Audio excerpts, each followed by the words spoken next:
Hello everyone. Can anyone please respond? Am I audible to all of you? Yes, sir. Yes? Yes. Okay, fine. So let us start. Why so many so less students today?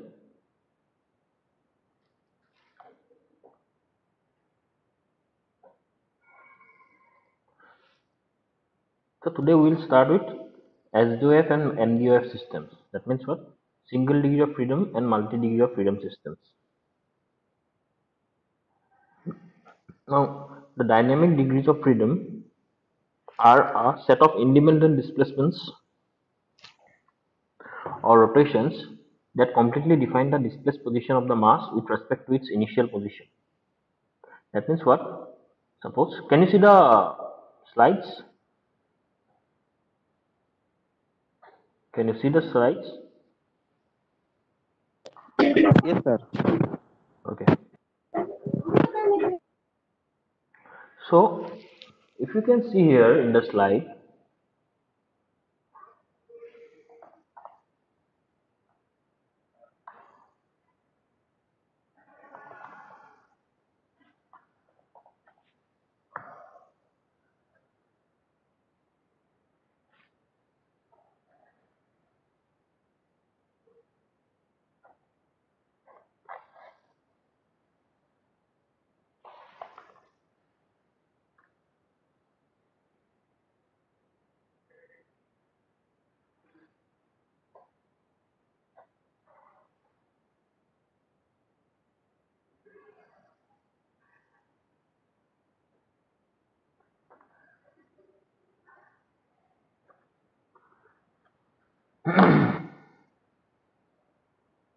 this that U thing is a lump mass model. Okay.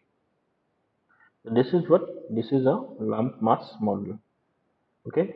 So now here what happens? This is a mass. This is a mass. Now this is the base surface where it is fixed. Now if this surface is vibrated, then what happens? This surface, this one is displaced by what? This U. Okay. So if this one is displaced by U, then what happens? Some amount of vibration is occurring. So that is a type of system.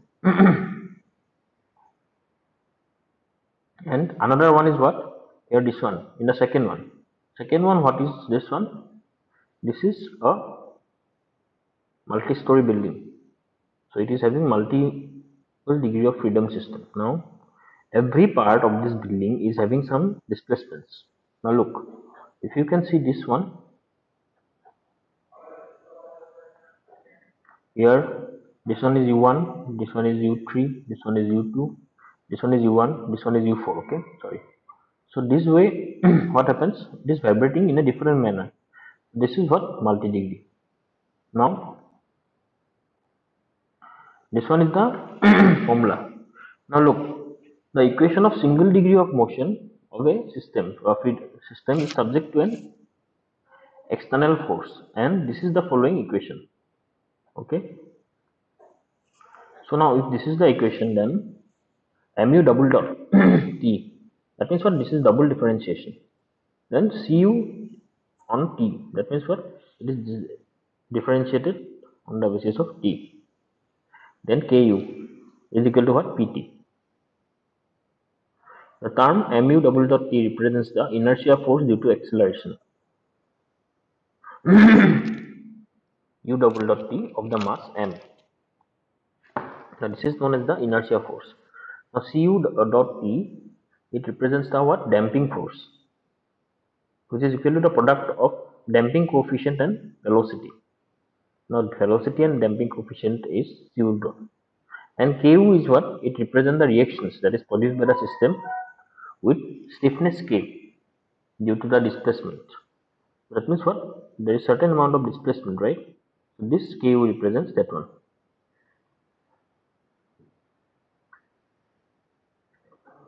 Now this figure shows a single degree of freedom system with mass m, damping coefficient c, and stiffness k. This is subjected to external force what? Dt.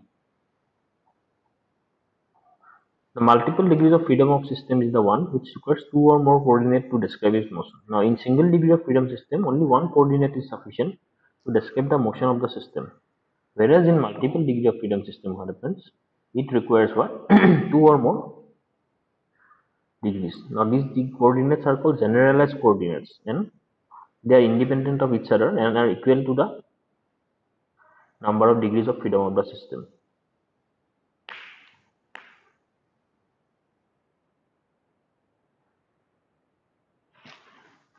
So this is basically the last unit of this semester. So after this, we'll do all the revisions and all. Okay.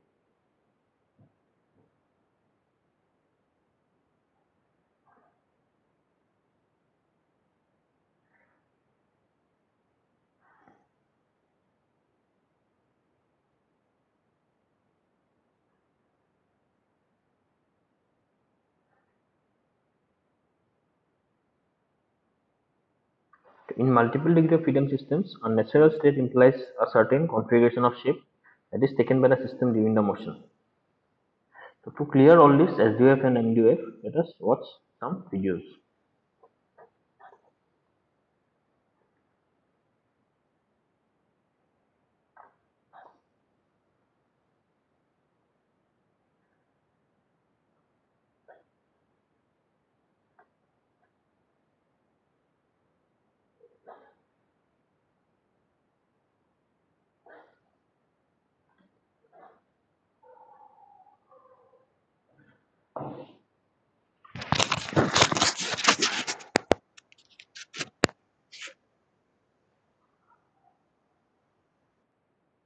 Dynamics again.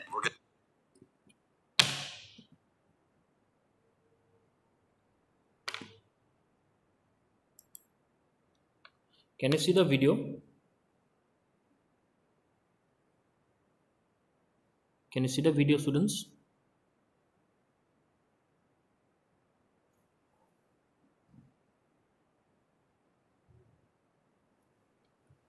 Can you see the video? Hello, can you see the video?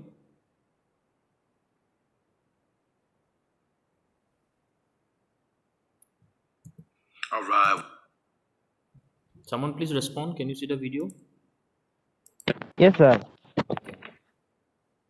What's up, everyone? Welcome back to Structure Free Learning, and in this iteration of single degree of freedom systems. And hopefully by the end of this video, you will be able to describe a little bit what free vibration is, and in fact, and then formulate and solve an ordinary differential equation for a single degree of freedom system. And we also hope that you'll be able to describe the dynamic properties and look at some of the solution characteristics associated with that single degree of freedom system and the ordinary differential equation that comes out of that. Or hopefully, if you're watching this, you already are kind of familiar with what a single degree of freedom system is. So the first thing that we want to ask, what is free vibration? So a typical single degree of freedom system might look something like this. So I've got this mass and spring system. I'll call this with some stiffness K. And I won't include anything that looks like damping in it yet. So here's my typical or atypical single degree of freedom system. And free vibration would be if I were to pull on this mass, so I extend it a little bit, so I take it, I pull on it, I move it from here to over here, I give it some initial displacement, call this U sub 0, why not, right? I give it some initial displacement, and then I let it go and watch it move back and forth. And in real life, that thing will eventually come to a stop because there's friction on the wheels, and then there's an inherent damping in the system that makes it slow down and stop. Another example of free vibration would be if you've got kids, like I take my kids to the park, and here they'll always want me to give them a push on the swing. So here, if this is my swing system, I'll put them on the swing and I'll give them an initial displacement. I'll pull it and then I'll let it go.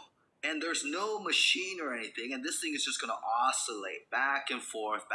And if I never push it again, or if I never introduce another force to it, it's going to just vibrate freely or oscillate freely, move back and forth until it comes to rest back where it started from, which was probably like right here. And all I'm describing right here is a pendulum. In this single degree of freedom system where we give it an initial velocity, so for instance, if I give them an initial push also and a displacement, that would be like an initial displacement and velocity. And then I let them oscillate freely until they come to rest. And they would come to rest because of that inherent damping. But free vibration just means I'm not putting any more forces on the system as it vibrates. And if there were no damping at all, this thing would just go on and on and on forever. Anyway, that's free vibration. Okay, so something with initial displacement and velocity, and then you just let it go. And then it moves back and forth until it comes to rest because of damping. And if there were no damping, it would keep on going and going and going. Now, knowing what free vibration is great, but as engineers, what we really want to do is know if we give it this much initial displacement or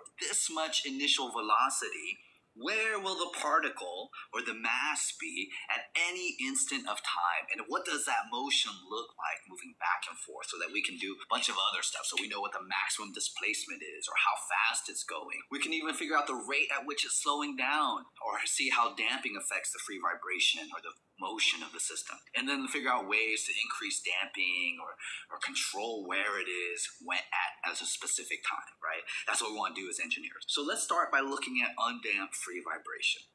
After reading the definition, they have an example of a child on a swing, but hey, I really thought of that on my own because, I push my kids on a swing for real.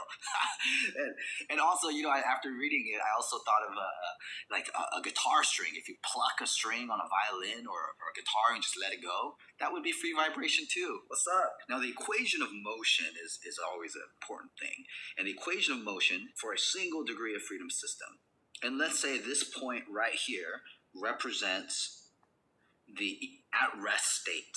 So this is my origin or my equilibrium point, and we'll define motion going towards the right as positive. So I'll call this the motion of the mass as x. And this x, or this position, is a function of time here. And if I, do an equilibrium equation, or if I make a cut, draw a free body diagram, and do some of the forces in the horizontal, I can come up with an equation of motion which will look like this. And x double dot indicates the second time derivative. So really this is an acceleration, which would be d squared x over dt squared. And all the x's or the positions are a function of time. The m is the mass, k is the stiffness or the spring constant. And if you want to put something in free vibration, you have to give it an initial disturbance, right? You got to introduce something or some initial conditions. So those can come in the form of velocity or acceleration. So you could say that for initial displacement at time t equals 0, I could say that, I'm going to give this thing a pull, so I'm going to move at x of 0. I'm going to move it a distance, call it x naught. At time t equals 0, I give it an initial velocity, so I could say x dot at 0. I'm going to give it a push, and this will be, I'll call this x dot of 0. Boom. So this is like the pull, and this is the push. What I have here is an ordinary differential equation with some initial conditions, which means I can solve this using my math, my calculus, and get my position as a function of time for this whole thing based on these initial conditions. Given all this, I can find the position as a function of time. I can have a solution for this right here based on this, the differential equation, and my initial conditions. That's really powerful stuff. And really, in the kinematics idea, what we want is to be able to describe the position, velocity, and acceleration at any instant of time for the particle or the system. Now, there's some interesting characteristics associated with this differential equation. So if I rewrite this and I divide this whole thing through by m, and in what they would call standard form, I would have x double dot plus k over m times x is equal to 0. And this k over m here is kind of a root of the equation. And this thing also has some really important properties. There's this thing called the natural or circular frequency, which we're going to use the Greek letter omega, or lowercase omega. Omega sub n is defined as the circular or natural frequency of the system. And here, omega n squared is equal to k over m. So the natural frequency is equal to the square root of k over m. And the units of this natural frequency, these units are radians per second. Some people like to express this natural frequency in other units as well. It's like revolutions per second or revolutions per minute, like RPMs on a car, or cycles per second. And one cycle is the same as one revolution. One cycle is equal to 2 pi radians. If I wanted to express this natural frequency in terms of cycles per second, the symbol I would use would be F. This like cursive looking F, just a conversion. If I want to express it in cycles per second, it would be omega n divided by 2 pi. And this would be, typically the units of this is cycles per second or revolutions per second. In your car, it's revolutions per minute, so you got to convert the seconds into minutes, and that's a simple conversion. And then even what's more, I'll go towards the left here. What's more is there's another measure that people like to relate to the natural frequency, and it's called the period, which is the inverse of the frequency. The period is like another way to say how long does it take to complete one cycle. And this natural period is equal to the inverse of the frequency, or 2 pi over the natural frequency.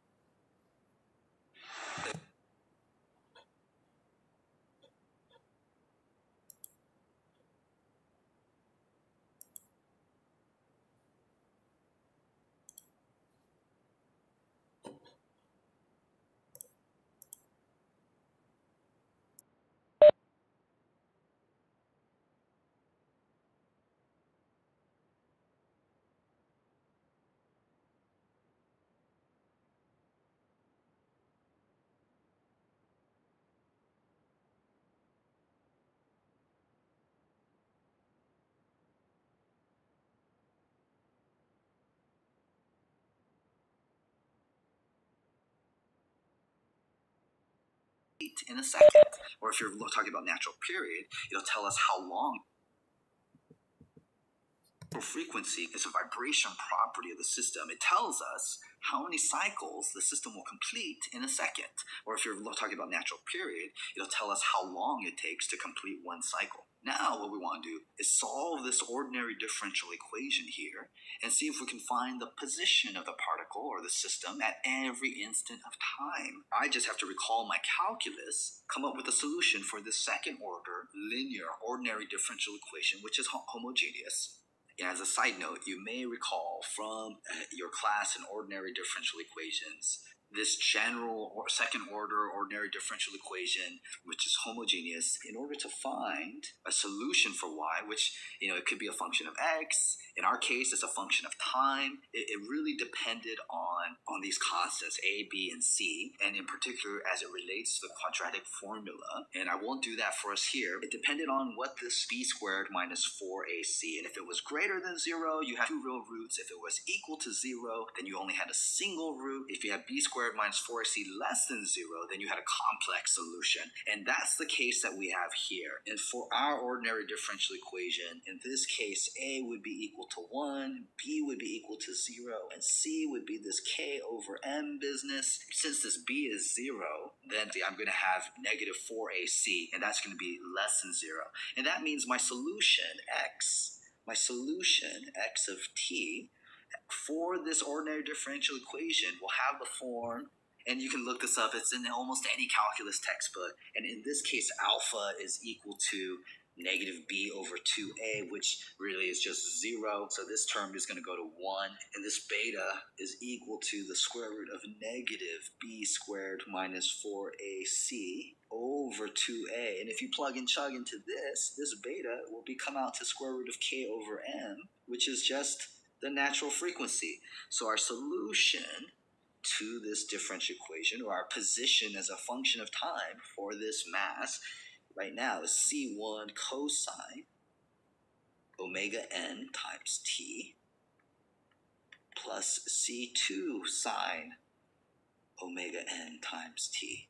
And then you can solve for these constants using the initial conditions. And if you remember, our initial conditions were that initial position or initial displacement that we provide, we call that x0, and our initial velocity was equal to, we said x dot 0. Here, I could say, oh, in order to solve for these constants, C1 and C2, I could say when x of 0 is equal to C1 cosine of 0, which is C1, and then C2 plus C2 sine of 0, which is just 0, is equal to x0. So we have one solution for constant 1, C1, and then if I take the derivative, if I take the time derivative of this equation right here, x dot of t, which is going to be C1 omega n negative sine omega n t plus C2 omega n cosine omega n t.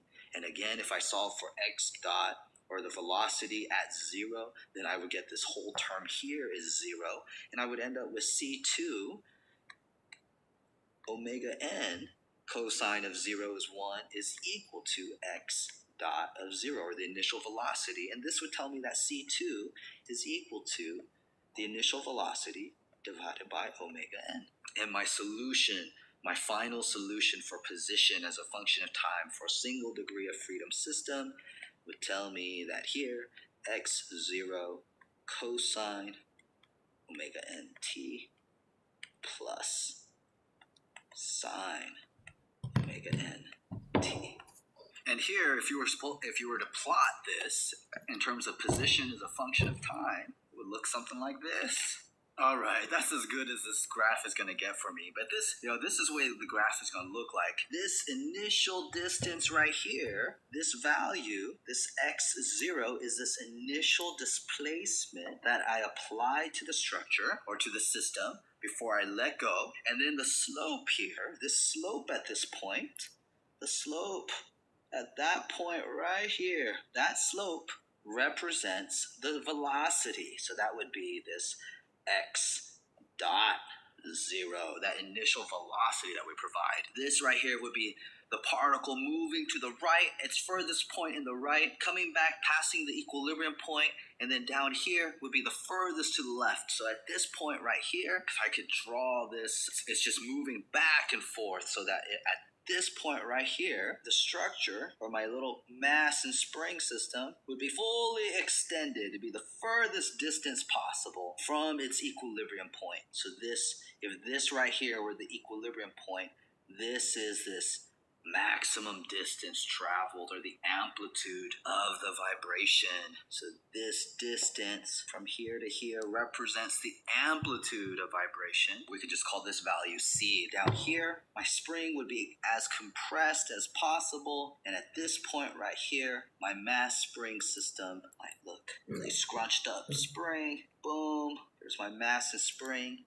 And this distance might have been this is the equilibrium point, or when x equals 0, and now it is fully compressed. This is a distance c. That is the amplitude of vibration. The time it takes to complete one cycle is a period. So from here, if I go from here to here, this would be one complete cycle. Went from one side all the way to the other and then back. So that would be one cycle. This time, or this duration, we call the period, which is equal to 2 pi over omega n. And that, in a nutshell, is free vibration of a single degree of freedom system. Because there's no damping, the system reaches the maximum amplitude every single time. And if there were damping, these peaks would be decreasing over time. All right, hopefully that was helpful. Let me know if you have any questions. Take it easy. Structure free.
So this is an example of SDOF system. Look how the vibration is taking place. If you can see, the bodies are not vibrating, but the initial has been given displacement.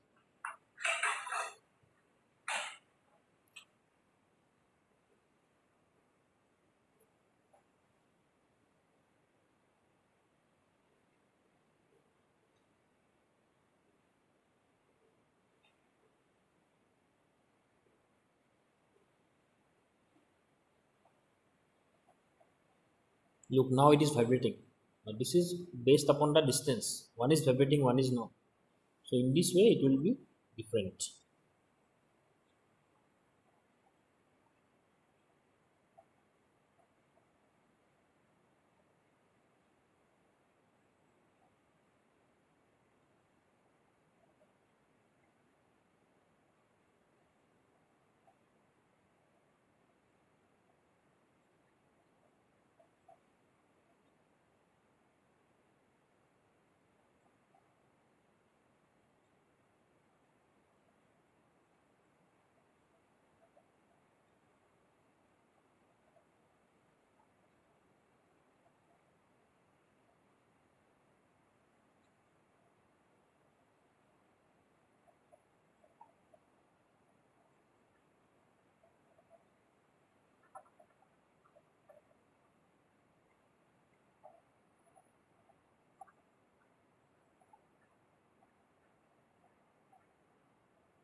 Now look, the vibrations are increased. So this one is vibrating at the last. So this is how the vibration is established. And if this vibration of this base plate and this one matches, then it shakes very highly. So this is the resonance step that has been achieved in the number one. Okay.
This is for the multi-degree of freedom system.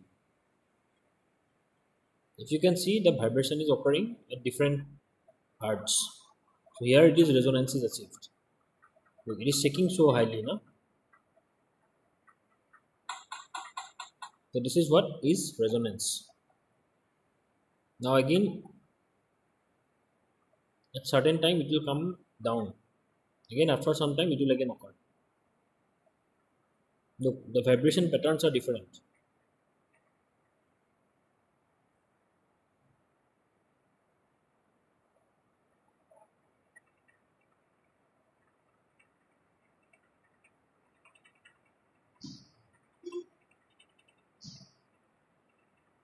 Initially, it was checking in a different way. Now it is vibrating in a different way.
Sir, Hmm. at high, Hmm. and the bigger one This is because of the vibrates different when resonances. frequency. Because of the different resonances and because of the distance. Okay, the height. Okay.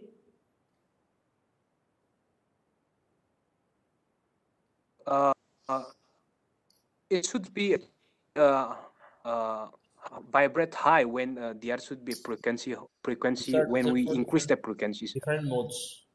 Okay. These are for the different modes. It is vibrating in that manner. That is what I am showing.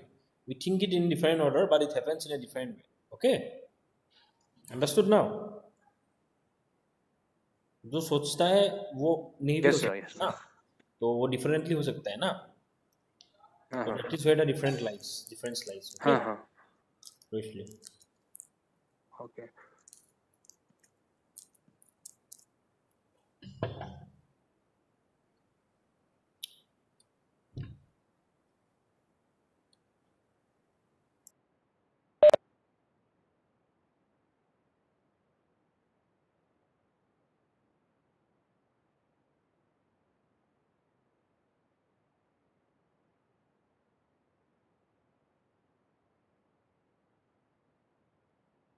So, sir, बोलो. so in practically, if we increase, suppose I am driving a car. So if I increase the speed of the car Hmm. at some bed road, जहाँ पे मतलब there will be vibration will be more. देखो, वो vibration का So difference तुमको मिलेगा कब पता है? जब स्पीड ब्रेकर क्रॉस करता है ना, multiple speed breaker, when you are driving your car, yes, you sir. See Yes. At very low speed also the car vibrates very highly. ठीक है. लेकिन अगर एक पर्टिकुलर स्पीड है जहाँ पे इतना ये फील नहीं होता है तुम लोग का वाइब्रेशन का, समझ लिया? वही है डिफरेंस. Okay. Okay.